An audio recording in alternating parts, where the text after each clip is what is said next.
आज की हमारी कहानी का नाम है जंगल में दोस्ती का जादू। यह एक ऐसी कहानी है जो हमें सिखाएगी कि जब सच्चे दोस्त साथ में होना और एक दूसरे की मदद करने के लिए हमेशा तैयार रहें तो कोई भी मुश्किल सच में मुश्किल नहीं लगती। तो शुरू करते हैं इस प्यारे से जंगल का ये खूबसूरत सफर। चलिए।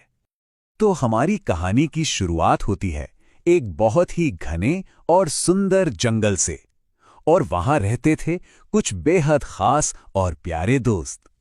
जरा सोचिए, एक घना हरा भरा जंगल जहां पत्तों से छनकर सूरज की किरणें जमीन पर नाच रही हैं। इसी प्यारे से जंगल का एक राजा था, सिंगू शेर। पर रुकिए, वो कोई गुस्से वाला या डरावना राजा बिल्कुल नहीं था। वो तो बहुत ही दयालु था और जंगल के सारे जानवर उससे बहुत प्यार करते थे। और हां, राजा सिंघू कभी अकेले नहीं रहते थे। अरे, उनके साथ तो हमेशा उनकी मजेदार टोली रहती थी। कौन कौन था उसमें? उसमें था बिजली की रफ्तार से दौड़ने वाला गुल्लू हिरन, फुदक फुदक कर चलने वाला फुर्तीला चिकी खरगोश, और हां, पेड़ों पर कलाबाजियां दिखाने वाली नटखट मिन्नी बंदरिया।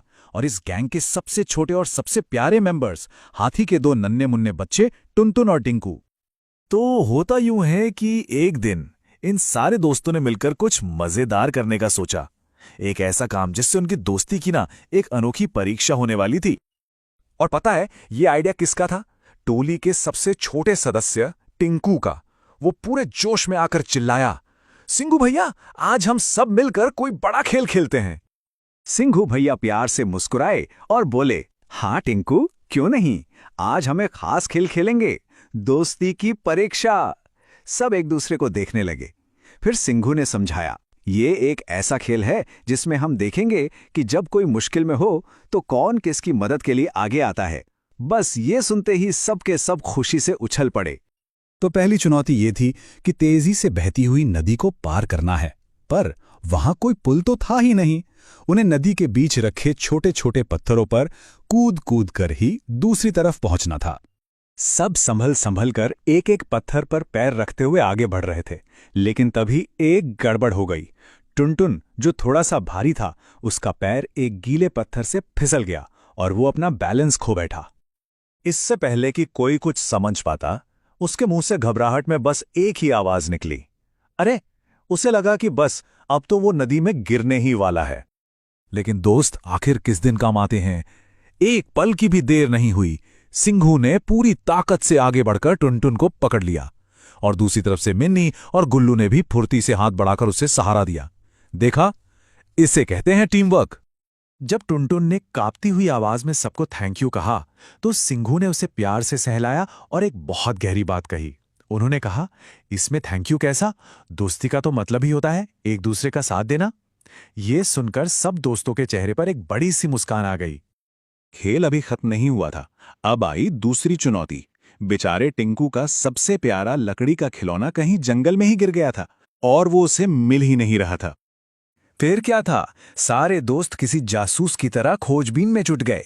मिन्नी तो फुर्ती से सबसे ऊंचे पेड़ पर चढ़ गई ताकि उसे दूर दूर तक सब दिखाई दे। चिक्की छोटी छोटी घास के बीच में ढूंढने लगी। गुल्लू अपनी तेज नाक से खिलौने की खुशबू को सूंघने की कोशिश कर रहा था, और खुद राजा सिंघू हर झाड़ी के अंदर झांक झांक कर देख रहे थे। और इतनी मेहनत बेकार थोड़ी जाती। अचानक सिंघू को एक झाड़ी के नीचे कुछ चमकता हुआ दिखा। वो जोर से चिल्लाए, मिल गया! ये सुनते ही टिंकू दौड़ कर आया और अपने खिलौने को देखकर उसकी खुशी का तो कोई ठिकाना ही नहीं रहा। तो इन खेलों से उन दोस्तों ने सिर्फ मजा ही नहीं किया, बल्कि एक बहुत बड़ा सबक भी सीखा, साथ होने की ताकत का सबक। तो जरा सोचिए, इस खेल और खोजबीन से भरे दिन के बाद सबने असल में क्या सीखा? ये सिर्फ एक खेल नहीं था, ये तो जिंदगी का एक बहुत बड़ा अनुभव था। उन्होंने ये सीखा कि जब दोस्त एक साथ खड़े होते हैं ना, तो दुनिया की कोई भी चुनौती बड़ी नहीं लगती, हर मुश्किल आसान हो जाती है। और यही तो है दोस्ती का असली जादू। सच्ची दोस्ती हमें मुश्किलों से लड़ने की ताकत देती है और हमारे चेहरे पर एक ऐसी प्यारी सी मुस्कान ले आती है जो कभी जाती ही नहीं। तो ये कहानी हमें एक बहुत ही खूबसूरत सवाल के साथ छोड़ जाती है कि क्या सच्ची दोस्ती ही इस दुनिया का सबसे बड़ा जादू नहीं है? एक ऐसा जादू जो मुश्किलों को चुटकी में गायब कर देता है और छोटी छोटी खुशियों को भी बहुत बड़ा बना देता है। इस बारे में सोचिएगा जरूर।